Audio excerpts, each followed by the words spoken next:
guys, today I'm going to show you how to make this, Paleo muesli.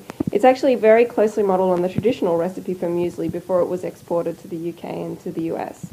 It's also really tasty, quick and easy. Let's get into it. Hey guys, today I'm going to show you really quickly how to make a paleo muesli breakfast. This is a really tasty recipe that I've only kind of just gotten into, so I'm going to share it with you. The stuff that you need is as many different types of nuts as possible. So I always have almonds, walnuts, macadamia nuts, and then I also have sunflower seeds today and some flax meal. So this isn't technically a nut, but it is ground down and kind of like a flour or a powder. You can use coconut flour, or you can use desiccated coconut pieces, or you can use almond meal. You can use so many different things for this kind of recipe, but basically the biggest variety that you can get, the better. Also some dried fruits, things like sultanas or dried apricots are really good in muesli. I've spoken about this before, berry nut boost mix, and that contains almonds, sultanas, walnuts, goji berries, blueberries. That's it. It's 15% berries and the rest of it is nuts. So, and dried fruit, I assume. So yeah. And you will also need an apple and half of an orange. So, and honey. If you are a honey guzzler, this dolloped over the top is really nice as well. So this is a completely grain-free and dairy-free muesli, so it's not going to be very similar to what you're used to seeing a muesli having in it, but it works out to be kind of the same, so that's cool. So we'll get started now. So first up, I'm going to take my nuts, just one handful of each of almonds, macadamia nuts, and walnuts, like so. And I've put it into a mortar and pestle, and I'm just going to lightly crush them. So basically you don't want to turn them into a complete powder. You don't want them to be whole nuts either, because that's like when you have mouthfuls of muesli, you want a little bit of nuts, a little bit of fruit, a little bit of everything. So you want them to be sort of, I guess, a quarter of their regular size. I tend to just aim for the almonds mostly because they seem to take more to crush up, but this is the kind of consistency you want. There we go. So I'm just going to pour that straight into my bowl, and that is the base for the muesli. See? Now some sunflower seeds over the top.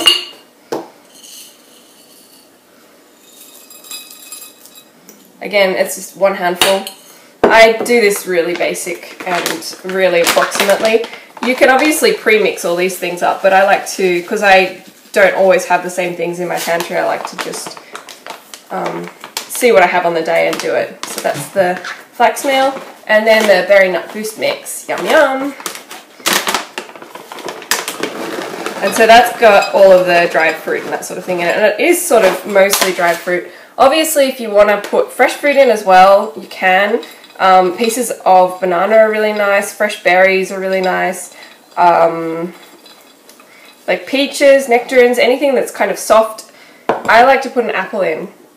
And this is kind of a very traditional way of doing muesli from like Northern Europe, where muesli is originally from. They would grate whatever fresh fruit they had into the muesli. So I'm just going to grate an apple straight in on top, like so. So there is my apple mixed in now.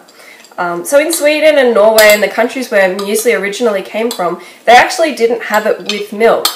The reason that we have it with milk today is because when the English imported the concept of muesli, they would actually go and add milk to it because that's what they added to their cereals, and they just thought, oh, you know, this is just another kind of cereal, we should add milk to it.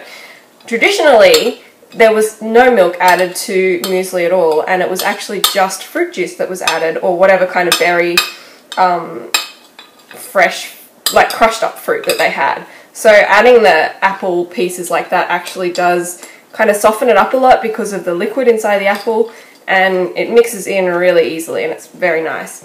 So the last thing I'm going to do, and this is it, is squeeze half of an orange into it. Now, if you want your muesli particularly like wet and kind of more like cereal, obviously add more juice. If you don't, if you like it kind of like a crunchy muesli bar alternative, then add less. Obviously this is all just personal taste really. I like a half of an orange, a nice juicy orange at least. If pieces of the orange fruit like this here fall into the bowl, that's fine too, obviously. But yeah, that's basically all of the juice from that half of an orange. So I'll mix it up and that's it. That's my paleo muesli breakfast. It's really quick and easy and tasty, and if you've already pre-mixed or pre-crushed all of the nuts and everything, then it's even faster. It's almost as fast as making a regular cereal. I find that if you leave this in the fridge, like if you make it the night before and leave it in the fridge overnight, then the flavors really mix in together and the nuts really soften down, and that's brilliant, really tasty. But if you are in a rush or whatever, it works like this, just fresh and fine. And there you go, paleo muesli. So that's it guys, paleo muesli. Have a good breakfast.